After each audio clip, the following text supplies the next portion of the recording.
One morning, Yosef woke up and everything was blurry in front of his eyes. He rubbed his eyes, must be tired, he thought, but the blur didn't go away. A few hours later, the doctor looked deep into his eye and his face turned serious.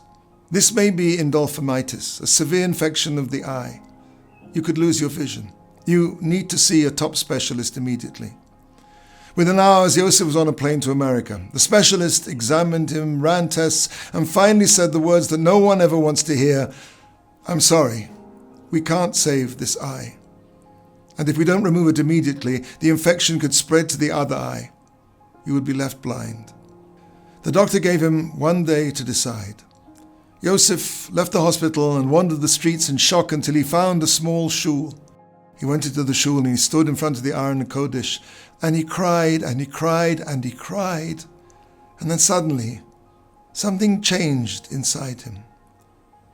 "Hashem," he said, "thank you. Thank you for letting me see your beautiful world for 35 years. Thank you for the sunsets. Thank you for being able to see my beautiful wife and children, for seeing the letters of your holy Torah, for every single thing I was able to see. Thank you. I don't want to ask you for anything. I just want to say thank you." This was the first time that Yosef had really recognized what the gift of sight is. For over an hour he stood there thanking Hashem for everything he'd never fully appreciated.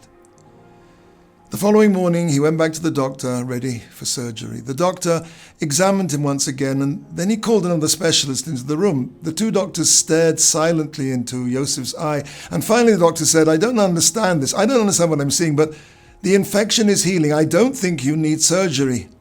And Baruch Hashem, the eye recovered completely. That Shabbat, Yosef spoke about his ordeal in shul. A year and a half later, a man approached him in Eretz Yisrael. "I was in that shul that Shabbos and I heard your story," he said. "At that time I had 2 unmarried daughters. One was 27 and the other 29. We'd almost given up hope. So one day I sat down with a Sefer Tehillim, and instead of asking Hashem for shidduchim, I just thanked him. Thank you for my beautiful daughters. Thank you they're healthy. Thank you they're kind. Thank you Hashem for everything you've already given me." He paused and he said, "Today they're both married."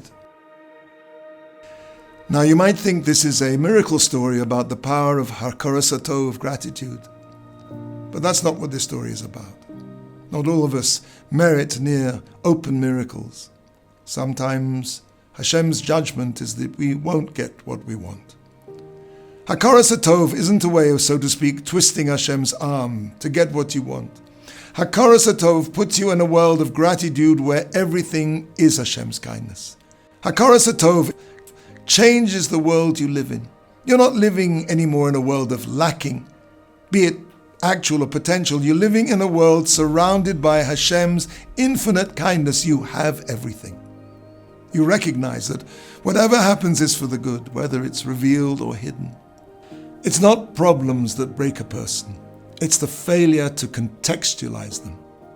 Everything you send me, Hashem, is chesed kol hayom. Kindness all the day.